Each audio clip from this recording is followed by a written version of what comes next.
We are also joined, alongside the governor, with California Republican National Committeeman Shawn Steel and Democratic strategist and former Army Ranger Robin Biro. Good to have you guys here as well. We've been listening to Governor Huckabee talk about some of the challenges of this plan, but also some of the beauty of it in that, Robin, it empowers people. It empowers Americans to make choices for themselves. What is your biggest concern, though, with that? I'm really happy. Hang on, to Robin Biro first.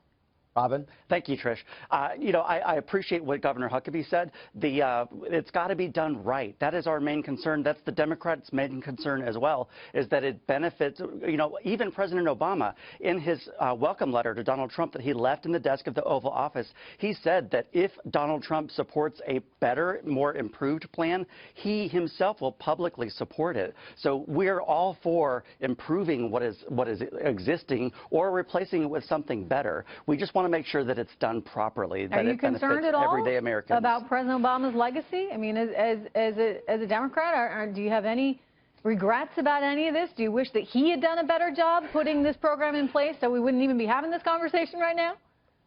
Trish, I definitely do. But you've got to look. We had 6 years of opposition from the GOP on the right. So we did the best we could. I am somewhat concerned about protecting Obama's legacy. I was regional field director in 2008.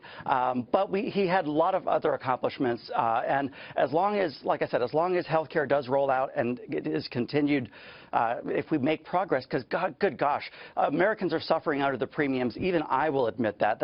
They've gone up by at least 25% in most cases. Let me go over to Shawn for a moment. And do you believe that Nancy Pelosi, Shawn, is as thoughtful as Robin is on all of this? In other words, can she divorce herself from President Obama's legacy and the importance of holding that up, in your view?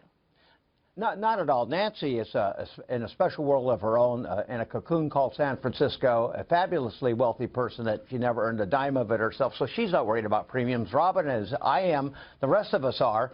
And Obama's legacy, the one big thing that he got done was his health care reform, and yet it's spinning out of control. 1/3 of the country has the choice of one health care plan, basically one set of doctors. The premiums have gone up in most of the country. There's a lot less choice. It's a lot more expensive. It's in a crisis mode that even most reasonable Democrats will admit. So how do we improve it? Well, the Republicans did something that I've never seen before. They took the entire bill. They put it on the table. They put it on the Internet. It's 1/10 of the original Democrat bill. People can look at it. They are looking at it. There's a lot of analysis. And you know what? That bill is going to grow and change and evolve because it's an open, transparent process. So what you're seeing today is probably going to be different than tomorrow. This is just a starting point, and we can get better from here on out. Let's